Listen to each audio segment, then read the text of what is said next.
آپ کی زندگی کے 3 حصے ہیں، ایک شخصی زندگی، ایک معاشرتی زندگی، سوسائٹی میں آپ کا کردار، ایک ریاستی حوالے سے۔ تو میں ریاستی حوالے سے یہ بتانا چاہ رہا ہوں کہ جن مشکلات سے یہ ملک گزر رہا ہے، جو خطرات منڈلا رہے ہیں، معاشی بھی، سیاسی بھی، دفاعی بھی، وہ بہت سنگین ہے۔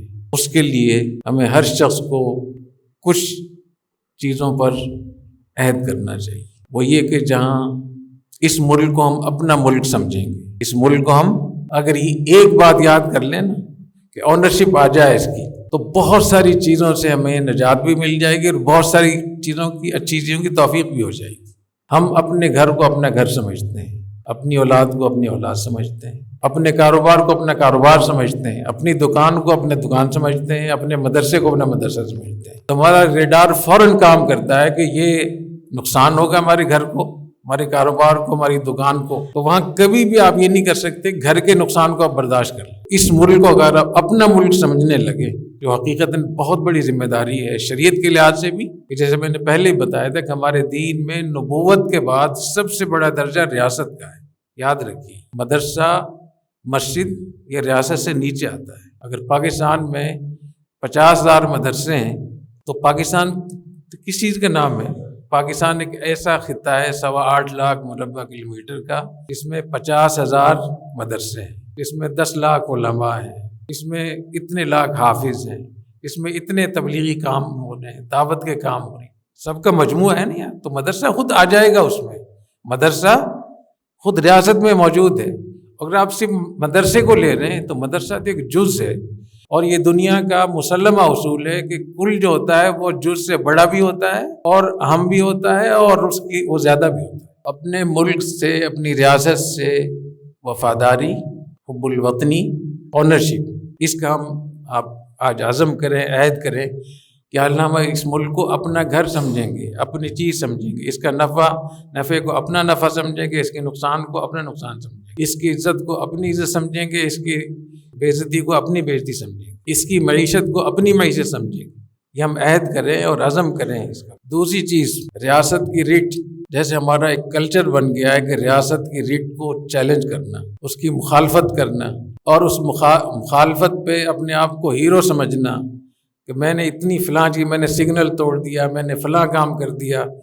تو قانون کو توڑنا، قانون شکنی اور ریٹ کو چیلنج کرنا، یہ بھی شرعاً جائز نہیں ہے، یہ حرام ہے، ناجائز ہے۔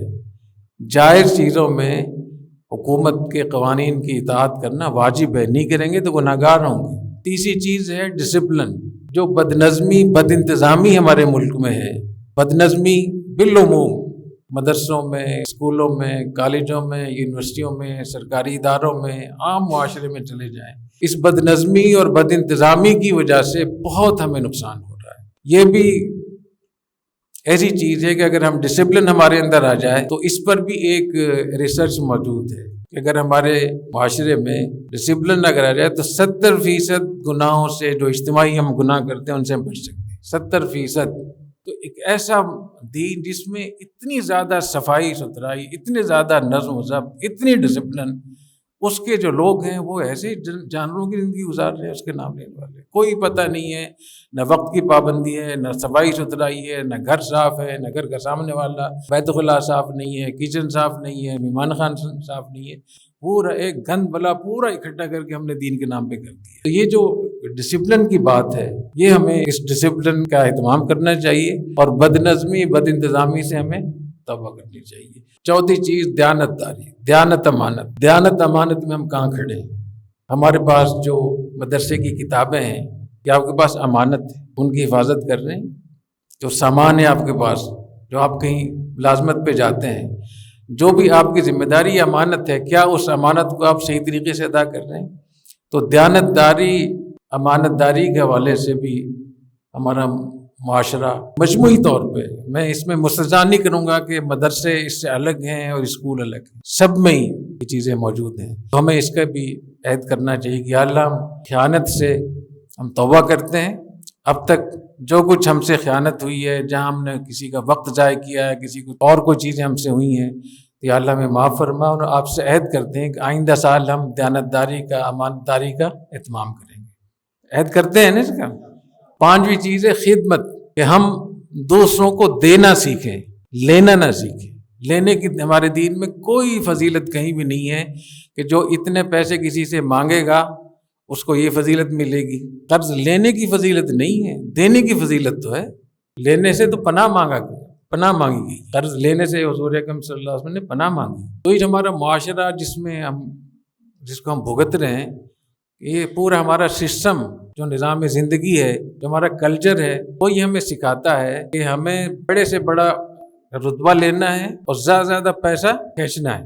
یہ نہیں سکھاتا کہ ہم دوسروں کی خدمت کریں گے۔ ہم جو کچھ کاروبار کر رہے ہیں دوسروں کی خدمت کرنے کے لیے، تو ہمیں اس کو کوشش کرنی چاہیے کہ ہم اس معاشرے کو یہ بتائیں کہ ہم دینے والے ہیں، لینے والے نہیں ہیں۔ اگر ہمارے اسکولوں میں، کالجوں میں، یونیورسٹیز میں یہ ماحول بن جائے تو وہاں سے جو لوگ فارغ ہوں گے، پھر جس عہدے پر بھی جائیں گے وہ اس قوم کی خدمت کریں گے، خدمت خلق کریں گے، خدمت حلق نہیں کریں گے۔ اب یہ تو جو بھی کہیں سے بھی ڈگری لے کر آتا ہے اس کا سب سے بڑے مجھے بڑے سے بڑا عہدہ مل جائے اور زیادہ سے زیادہ میرے ہاتھ میں پیسے آ جائیں، چاہے وہ کہیں سے بھی آ جائیں، حلال حرام جائز جائز، یتیم کے مسکین کے پیسے ہیں کسی کے، یہ کتنی خطرناک چیز ہے۔ تو خدمت کے لیے ہم عہد کریں گے، یا اللہ ہم آپ سے عہد کرتے ہیں کہ ہم آپ کی مخلوق کی خدمت کریں گے، خلق خدا کی ہم خدمت کریں گے۔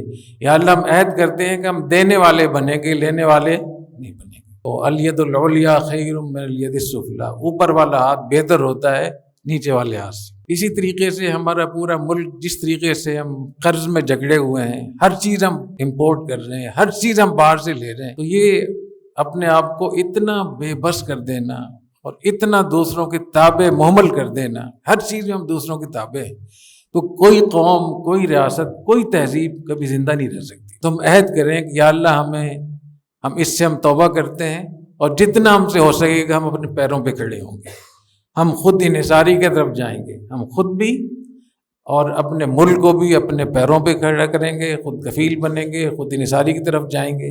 یہ عہد کرتے ہیں اس پہ۔